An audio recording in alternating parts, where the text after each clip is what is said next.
नमस्कार। प्रभा साक्षी news network पर आप सभी का स्वागत है।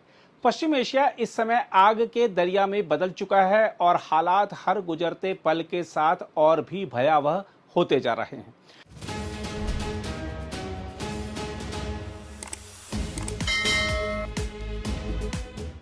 ताजा घटनाक्रम में इजराइल ने दावा किया है कि उसने ईरान के शीर्ष सुरक्षा अधिकारी अली लारिजानी और बसीज बल के प्रमुख गुलाम रजा सुलेमानी को मार गिराया है।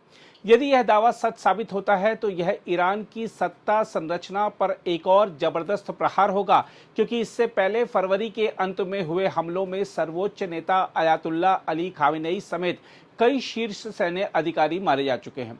हम आपको बता दें कि अली लारिजानी केवल एक नेता नहीं थे, बल्कि ईरान की रणनीतिक सोच का अहम चेहरा माने जाते थे। वह राष्ट्रीय सुरक्षा परिषद के सचिव थे और खामेनेई के बेहद करीबी सलाहकार भी रहे थे। उनकी मौजूदगी ईरान के राजनीतिक और सैन्य संतुलन के लिए बेहद जरूरी मानी जाती थी।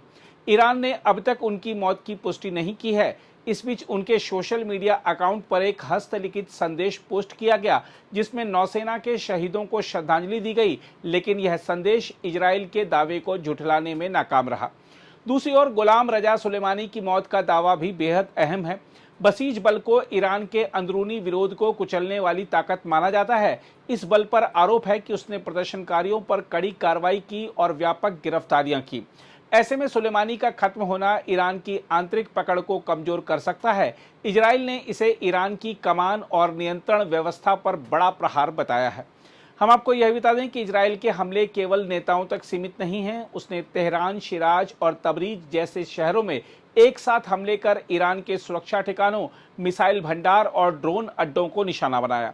यह स्पष्ट संकेत है कि यह युद्ध अब पूरी तरह खुला और आक्रामक हो चुका है। जवाब में ईरान भी पीछे हटने को तैयार नहीं है। उसने लगातार मिसाइल हमले किए, जिनके चलते इजराइल के कई हिस्सों में सायरन बज उठे और धमाकों की आवाजें सुनाई दी। इस संघर्ष का असर खाड़ी देशों को भी बड़ा नुकसान पहुंचा रहा है। अबू धाबी में मिसाइल अवरोध के मलबे से एक व्यक्ति की मौत हो गई, जबकि कुवैत में 2 लोग घायल हुए। दोहा और दुबई में भी धमाकों की आवाजें सुनी गईं। यह साफ संकेत है कि यह युद्ध अब क्षेत्रीय दायरे से निकलकर व्यापक खतरे में बदल रहा है। इसी बीच अल्बानिया ने ईरान के रिवोल्यूशनरी गार्ड को आतंकवादी संगठन घोषित कर दिया है और ईरान को आतंकवाद समर्थक देश बताया है। यह कदम अंतर्राष्ट्रीय स्तर पर ईरान के खिलाफ बढ़ते दबाव को दर्शाता है। पहले ही कई पश्चिमी देश इस बल को लेकर सख्त रुख अपना चुके हैं। उधर चीन ने इस संकट के बीच मानवीय सहायता देने की घोषणा की है। उसने ईरान, लेबनान, जॉर्डन और इराक को राहत पहुंचाने की बात कही है, जहां लाखों लोग इस युद्ध की मार झेल रहे हैं। चीन ने तत्काल युद्ध विराम की मांग भी दोहराई है, लेकिन जमीनी हालात इससे बिल्कुल उलट नजर आ रहे हैं। दूसरी ओर ईरान ने साफ शब्दों में चेतावनी दी है कि यह युद्ध उसी ने शुरू नहीं किया, लेकिन इसे खत्म करने की ताकत उसी के पास है।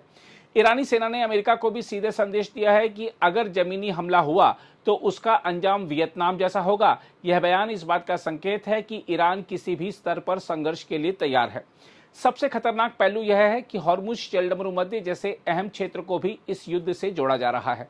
यदि यहां तनाव बढ़ता है तो वैश्विक तेल आपूर्ति पर गंभीर असर पड़ सकता है, जिससे पूरी दुनिया आर्थिक संकट में फंस सकती है। कुल मिलाकर यह सिर्फ एक क्षेत्रीय टकराव नहीं रह गया है, बल्कि यह खुला ऐलान है कि अब दुनिया एक खतरनाक मोड़ पर खड़ी है। हर मिसाइल, हर धमाका और हर मौत इस आग को और भड़का रही है। ताकतवर देश अपने अपने मोर्चे पर उतर चुके हैं और बयानबाजी अब सीधे जंग में बदल चुकी है। अगर यही रफ्तार जारी रही तो यह टकराव सीमाओं को तोड़कर वैश्विक तबाही में बदल सकता है। सवाल अब यह नहीं है कि जंग रुकेगी या नहीं, सवाल यह है कि यह कब और कितना बड़ा विस्फोट करेगी। अब दुनिया देख नहीं रही, बल्कि धीरे धीरे इस भयंकर आग की चपेट में आती जा रही है। अगर आप भी लेना चाहते हैं देश दुनिया की तमाम जानकारी, तो आज ही सब्सक्राइब करें हमारे चैनल को। साथ ही नीचे दिए बेल आइकन को जरूर दबाएं ताकि हर अपडेट आप तक पहुंच सके।